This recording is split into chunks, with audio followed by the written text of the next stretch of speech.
مجھے سیالکوٹ میں ایک تاجر ملے، اللہ ان کی عمر میں برکت دے، بڑا پیارا واقعہ سنایا انہوں نے کہا میں اپنے والدین کے، ہم لوگ بہت سارے بیٹے تھے تو میرے جتنے بھائی وہ سارے امریکہ چلے گئے، میں اکیلا رہ گیا پاکستان میں اور سارے کھاتے پیتے۔ اب کہہ رہے ہیں مجھے بھی خیال، مجھے بھائی بلا رہے تھے امریکہ آ جا، امریکہ آ جا، یہاں بزنس ہے، کاروبار ہے وغیرہ وغیرہ نا، جاب بھی بہت اچھی ہوتی ہے۔ 20-22 سال کے نوجوان کو کتنا شوق ہوتا ہے امریکہ جانے کا۔ کہہ رہے ہیں مجھے یہ خیال ہوا کہ یار میری والدہ یہاں کیا ہو جائیں گی، اکیلی، کوئی بیٹا بھی والدہ کے ساتھ نہیں ہے۔ اب کہہ رہے ہیں مجھے سب کہنے لگے یار اماں کا وہاں سے پیسے بھیج دینا، کچھ بھی کر لینا، لیکن یہ کہ ابھی چلے جاؤ یار، تمہاری تو زندگی بن جائے گی، تم کیا اماں لگا کے رکھی ہوئی ہے۔ کہہ رہے میں جماعت میں نکلا تو حضرت مولانا طارق جمیل صاحب اس وقت زیادہ مشہور بھی نہیں تھے، پرانا قصہ ہے ان کا۔ کہہ رہے وہ کپڑے دھو رہے تھے، تو کپڑے دھوتے ہوئے میں نے ان سے پوچھا، میں نے کہا حضرت ایک طرف میری والدہ ہیں، دوسری طرف بزنس، پیسہ، امریکہ کی رنگ رلیاں، تو آپ مجھے مشورہ دے دیں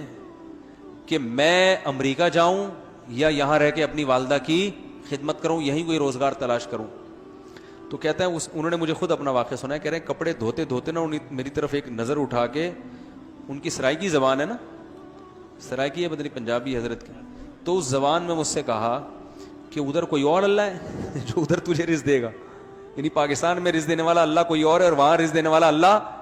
او بھائی تو اللہ کی خاطر جب ماں کی خدمت میں ہے تو جو اللہ تجھے وہاں کھلا سکتا ہے یہاں کیوں نہیں کھلائے گا۔ اب دیکھو مقصد چونکہ آخرت تھا نا، تبلیغ میں سہ روزے لگانے کی برکت سے اتنا تو سمجھ میں آ گیا کہ مقصد پیسہ کمانا نہیں ہے، اب مقصد آخرت ہے، اور آخرت کہہ رہی ہے کہ اماں کی کو اکیلا چھوڑ کر مت جاؤ۔ تو انہوں نے، قرآن کیا کہتا ہے کہ آثر الحیات الدنیا، جب آخرت اور دنیا کا ٹکراؤ ہوگا نا تو جو دنیا کو ترجیح دے گا اس کا ٹھکانہ جہنم میں، جو آخرت کو ترجیح دے گا اس کا ٹھکانہ جنت ہے۔ قرآن نے یہ نہیں کہا جو دنیا کو چھوڑ دے وہ جنت میں جائے گا، یا جو ہے وہ، بس قرآن کہہ رہا ہے جہاں دنیا اور آخرت میں ٹکراؤ ہوگا۔ دیکھو دنیا امریکہ جاتی ہے تو دنیا اور آخرت میں کوئی ٹکراؤ نہیں ہو رہا، جائیں، کس نے منع کیا ہے آپ کو، لیکن جہاں اکیلی ماں رہ رہی ہو پیچھے اور اس کا کوئی خدمت کرنے والا نہ ہو، یہاں دنیا اور آخرت میں کیا ہو رہا ہے، لڑائی ہو رہی ہے۔ اب ساتھ کس کا دینا ہے آپ نے؟ تو یہاں آپ کا مقصد اگر آخرت ہے تو آپ دنیا پہ لات مار دو گے اور آپ کہو گے بھائی وہ یہ یہاں عیاشی تو، پیسہ تو قارون سے زیادہ میں کما نہیں سکتا، زیادہ سے زیادہ یہ ہوگا نا امریکہ جا کے قارون جیسے خزانے آ جائیں گے میرے پاس، تو کیا ہوگا پھر، مریں گے تو مقصد میں کیا ہو جائیں گے، ناکام۔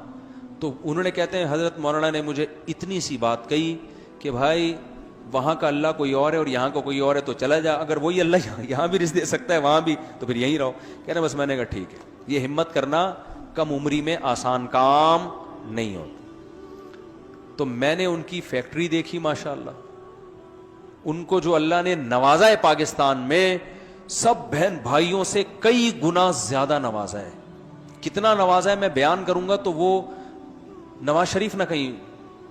نوازا سے نواز شریف کہیں ناراض نہ ہو جائے کہ یار یہ کیا، تو اتنا اللہ نے نوازا ہے کہ اگر وہ ناراض نہ ہوتے تو میں بتا دیتا، وہ ظاہر ہے کوئی نہیں پسند کرتا نا کہ میرے بارے میں بتایا جائے کہ اتنا کمایا اپنا بزنس، اور اتنا اللہ نے برکت دی، تو یہ تو اللہ نے دنیا میں دے دیا نا کہ بھائی تم نے مقصد کے لیے ضرورت کو قربان کر دیا تو میں نے مقصد بھی پورا کر دیا، یعنی ضرورت بھی پوری کر دی۔ اور آخرت اس سے کیا ہے،